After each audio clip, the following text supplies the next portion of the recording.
Now, when I was 9 years old, my mom told me that we were going to go visit my great Aunt Addie. Now, Aunt Addie was not your average great aunt. She was 83 years old and still getting speeding tickets. Now, for an 83-year-old woman living in California, that's pretty amazing. She wasn't in some rural town with hardly anyone on the streets. If you're not aware of California's traffic, Georgia's is nothing compared to California. Now, you probably won't believe this, but did you know DDS, the Department of Driver Services here in Georgia, reports that there are more than 1 million drivers over the age of 65 and 620,000 that are 70 and older. And the only requirement for these seniors to renew their driver's license for 5 years is for them to have a vision screening. Yes, you heard me correctly. That is it, and that's all.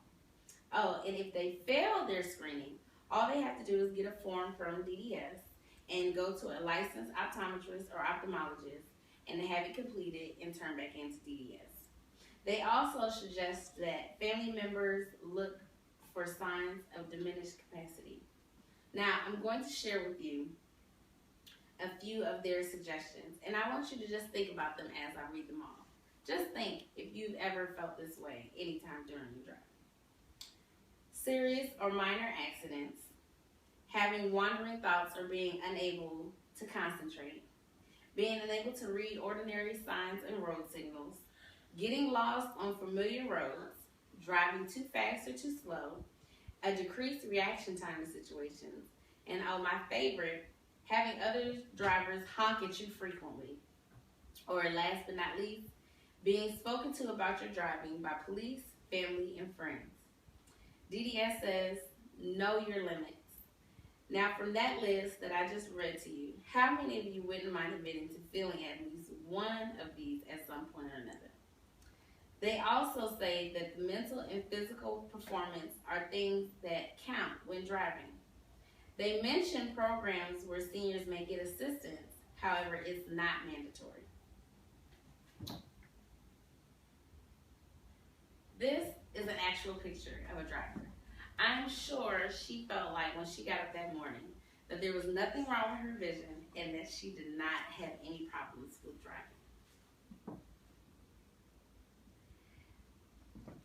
In a study done by Loyola University Health System, they found that Georgia was one of the 5 highest states with elderly fatalities.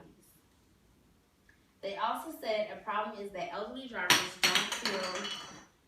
don't deal as well as younger ones with complex traffic situations and multiple vehicle crashes and have troubles at intersections and that comes with their age. Elderly drivers are more prone to get traffic citations for stopping impromptly, running stop signs and lights. And I would like to add, they also stop in the middle of nowhere, and that's probably partly due to the fact that they probably just forgot where they're going.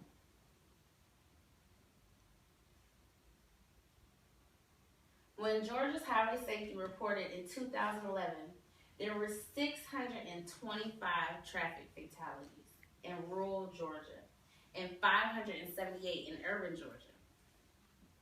Also, that number of drivers in fatal crashes range from the ages of 21 and over. And altogether, there was 1,494 out of a total of 1,684. So most of those crashes came from drivers that were either 21 and older, which I find very puzzling. But there hasn't been much research done for elderly drivers. Most of the research that I found is just for youth. This slide shows you various states across the country and the requirements for elderly drivers. As you can see, not many of them have even the vision requirements that Georgia has. But only 2 states, New Hampshire and Illinois, require elderly drivers 75 and older to retake the road test, which I also agree with.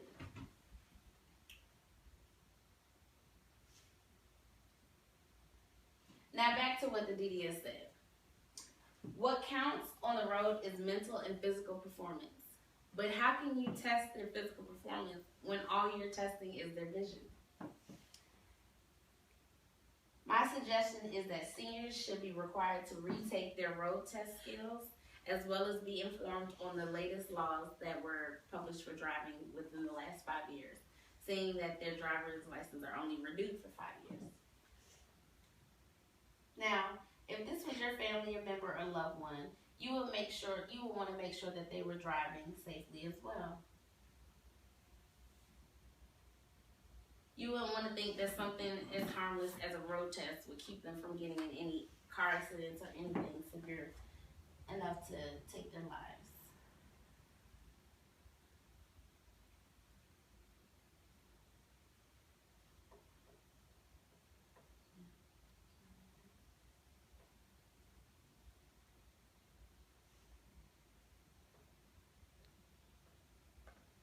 Just think how easy it is to just administer a road test right along with their vision test to make sure that they are driving safely in a safe and secure environment, in a controlled environment.